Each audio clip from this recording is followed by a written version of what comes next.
This is a story about a Chabad house in Berkeley, California. It's called Chabad of the East Bay.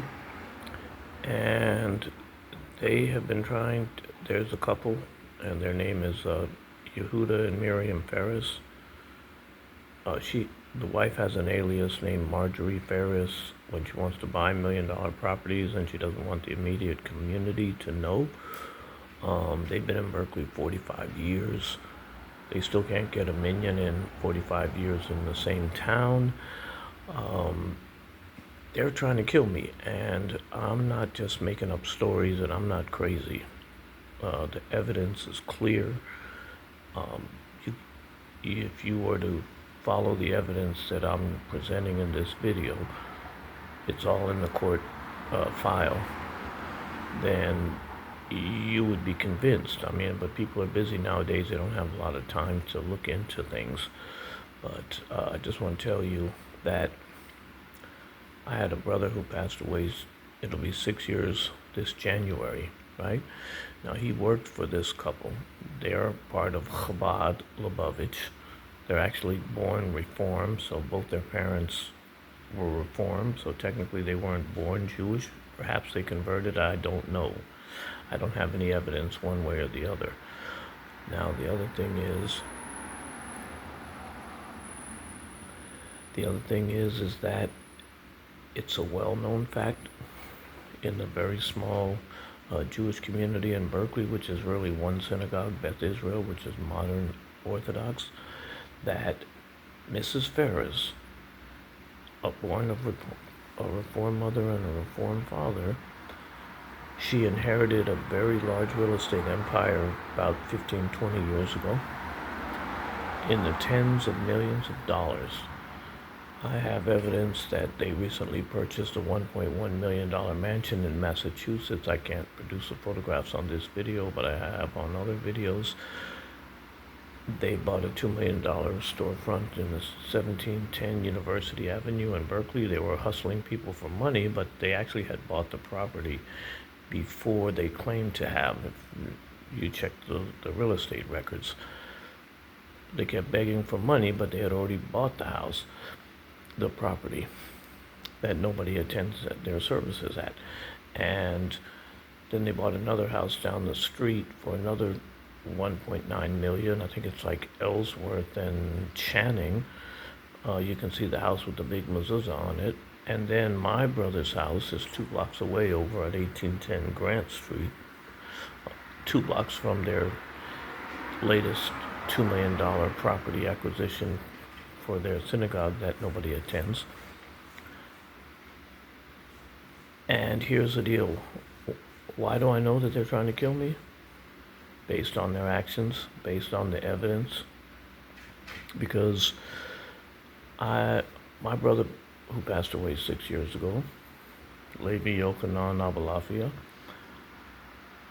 we come from 7 generations of rabbis in Israel. This couple, they may not even be Jewish, right? So they don't act very Jewish. So my brother worked for them.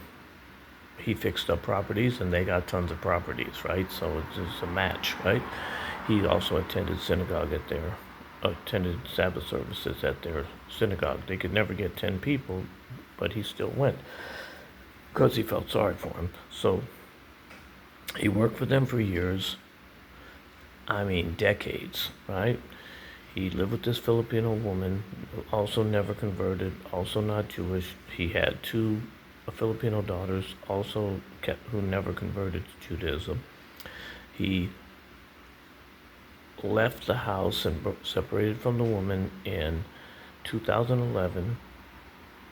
His ex-girlfriend and one of his daughters, who's a black belt judo expert, they both are, beat him to a pulp.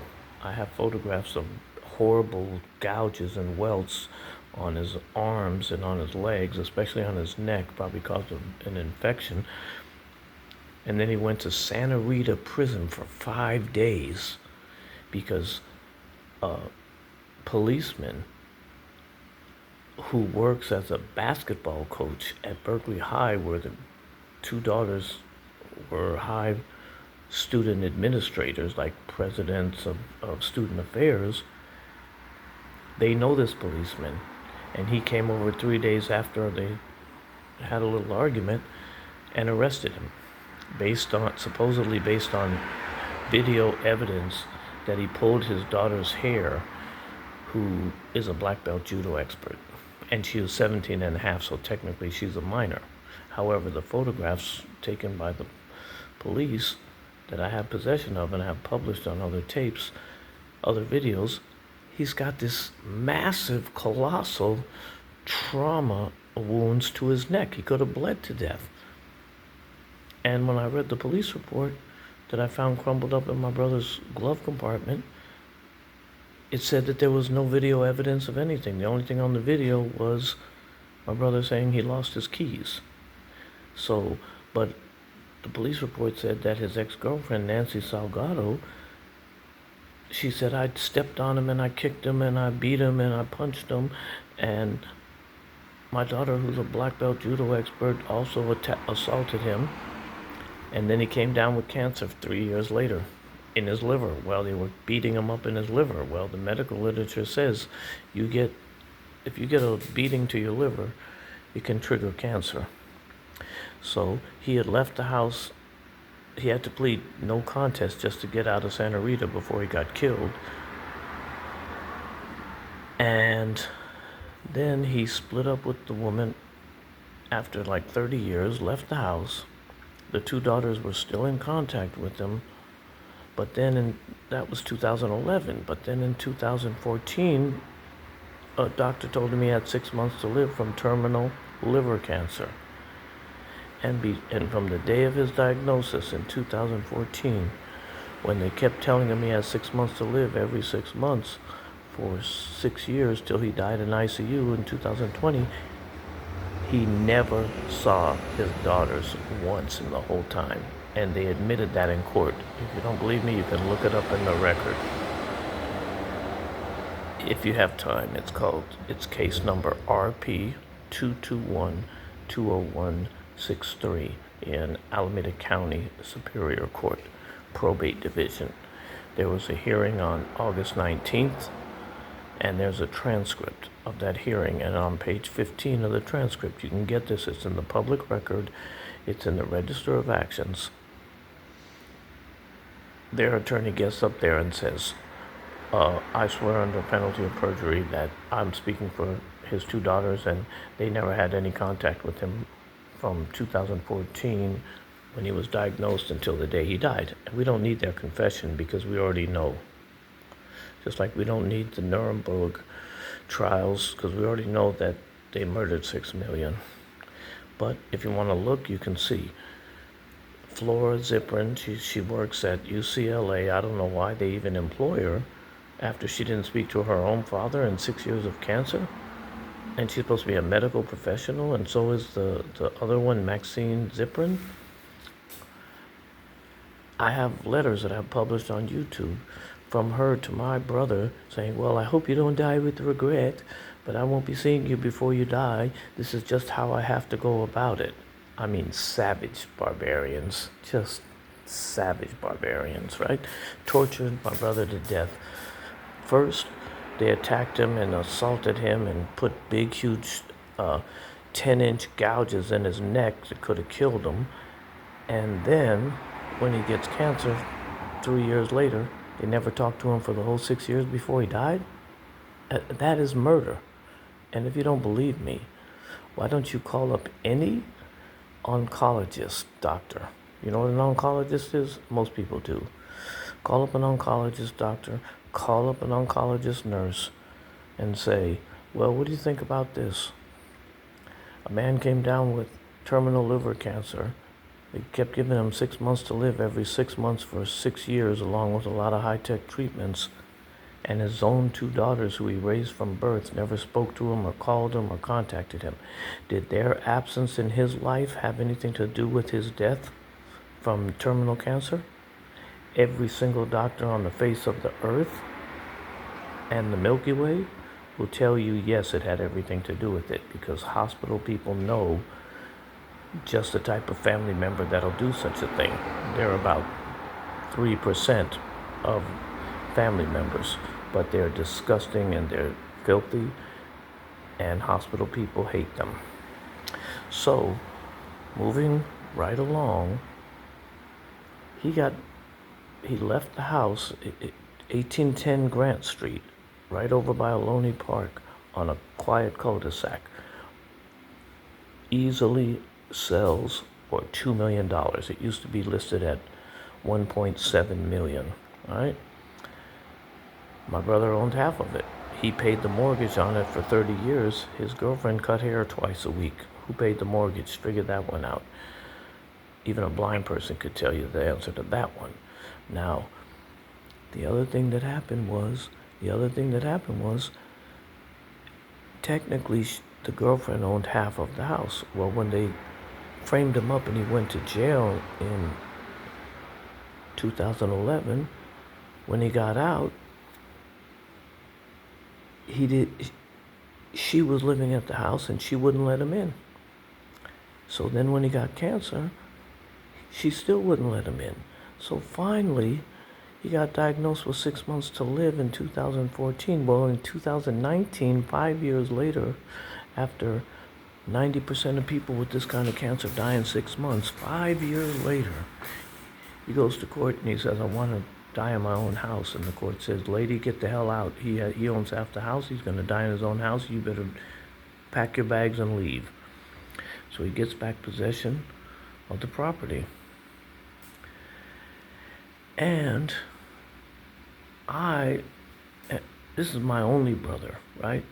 I'm a first responder for many years. So I worked very closely with my brother from 2014 until he died in 2020. I was watching him like white on rice, making sure he got his medications 18 times a day, sitting at the hospital whenever he went in on an emergency basis in Berkeley. He died in ICU. They tried to put him in a nursing home after every discharge, but I wouldn't let him because I said, I'm watching him carefully at home, and I worked at that hospital, so they knew me and they trusted me. Otherwise, people that sick, they'll put him in a nursing home in a minute because they don't want the liability. Where was his daughters the whole 6 years that he was dying? Nowhere to be found. We didn't even have food. He didn't have food to eat, but I had to watch him as a bedside care to check his blood pressure every few hours, to check his temperature, to check his heart rate in case he wasn't turning blue at 4 in the morning. I called the ambulance, take him to the hospital 7 times. He was in a liver coma and he was hospitalized 150 days, over 7 different hospitalizations. His daughters were nowhere to be found. They were too busy making $100,000 a year as occupational therapists to be bothered with their own dying father. So what did he do? He wrote a trust. And then when he passed away in ICU, I tried to give him half my liver. He was on the liver transplant waiting list for like a year and a half. And his daughters let him die in cold blood because they didn't try to donate a piece of their liver. They could have been screened. He'd be alive today. They could have gone on Facebook with their 10,000 Facebook friends and said, my father needs a liver. Do you have anybody with the same blood type A positive, that would screen themselves so that the high-tech, world-renowned UCSF liver surgeons, the best in the world, would cut out a piece of somebody's liver and give it to him so he might live? No, they didn't bother to ask anyone. They didn't even bother to call him up. Okay? So I tried to donate half my liver and they declined. They said no. After I was screened, they said no. I was searching for other liver donors, and then they took him off the list. And he died thanks to his daughters never calling him, speaking to him, and never donating a piece of their liver. Okay? This is just the beginning of this murder story. But I only have 5 minutes, so I'm going to try to make this quick, cover a lot of ground. So, he passed away in ICU in January of 2020, just months before the COVID pandemic exploded. So He made this guy that I told you about in the beginning of the video, Yehuda Ferris of Chabad Lubavitch, an ultra-Orthodox Hasidic Jew, supposedly. He wears a black coat and long sideburns, but he's a scam artist, just like his wife. They're land-grabbing hustlers, and I'll tell you why. Just check the file in case number RP221-20163. Get any lawyer to check that file, and they will tell you everything I'm saying is true. So they give us a trust after he died, and it says, my sisters and I, we're all in our 60s, we're poor, I'm a first responder and a phlebotomist. My sisters are facing retirement without a penny to their name. They have no education, they have no marketable skills, they have no professions, no property, no savings, no children, no grandchildren. Well, yeah, one daughter has a child in New York. But they are hillbilly poor, they are dirt poor, they have nothing, they live hand to mouth, just like me. So our brother told us for 5 years that he's given us a piece of his house. So he died, they give us a trust, and the trust says we get $30,000 each, and if we don't get it in 9 months of his death, that was 6 years ago, that it would become an interest-bearing lien on his half of the house, the $2 million house, which is 2 blocks from the Trustee Synagogue on University Avenue. We would get $30,000 each, and if we don't get it in 9 months, it becomes a 10% interest a year lien on his half of the property until paid in full, right? Meantime, I find $70,000 in cashier's checks. My brother had this savings he never told anyone about. He took all his money out of the bank 3 weeks before he died, put them in cashier's checks, made out to himself, and I found him in a garbage can in his walk-in closet and nearly threw him in the garbage. Like a colossal idiot, because I got the trust that said $30,000 each, and COVID was about to destroy the world. I thought we were all gonna die. Everybody did. So like an idiot, my sisters and I gave the checks to the trustee and his attorney. I have photographs of them. I filed them in the court. 6 years later, we never got the lien on the property. We never got a penny. We got 3 checks for $800. He took all the $70,000 in checks I gave him, and he sold the property out of the trust for $82,000. And guess who he sold it to? My brother's daughters. But there's a problem there, because my brother's trust says they didn't see me in 6 years, so I'll give them each 25% of my half, but they can't have his whole half. But the trustee's wife wants to sell the property, so she sold it to him for $82,000 and gave his attorney, who wrote the trust, $60,000 in attorney's fees. Then he tried to evict me in the middle of the pandemic. A year and a half before the pandemic was ended, he throws an eviction action against me. I had to spend my little $20,000 pension that I worked for 30 years, so I'd have $2 in my bank account at retirement. I had to spend it on an eviction attorney so I wouldn't die of COVID in the middle of the pandemic. And then I had to leave the house 18 months ago. And then I go to court and sue, and he lies to the judge and says I'm a vexatious litigant, and she believed some lies, so now I'm listed as a vexatious litigant, and now he's trying to get a gag order from the court saying that I shouldn't be able to talk about this to the media or to any rabbis in the whole United States. This guy is trying to kill me, okay? I am the brother of the man who, look up the case number, RP221-20163 in Alameda County Superior Court. This is a murder story. Not only did they steal our inheritance, they never gave us a lien, they never put a lien on the property, they never gave us our $30,000. And who did they sell the property to? The very people that murdered my brother by their absence. And he had big stab wounds in his neck from the daughters attacking him. And now one of the daughters just bought $1 million house with her Jewish husband in Seattle. and they got a 5-bedroom, 4-bathroom mansion that they bought for $1.1 million, and my sisters don't have a pot to piss in, and neither do I. Thanks to Rabbi Yehuda Ferris of Chabad of the East Bay. Do not ever donate a single penny to this man. He is a hustler, he is a land grabber, and he is a dangerous individual, and you should stay away from him, and he should be arrested, in my opinion. But nobody wants to touch him because, we don't want to be accused of being anti-Semitic. That, my friend, is the whole story, and there's more.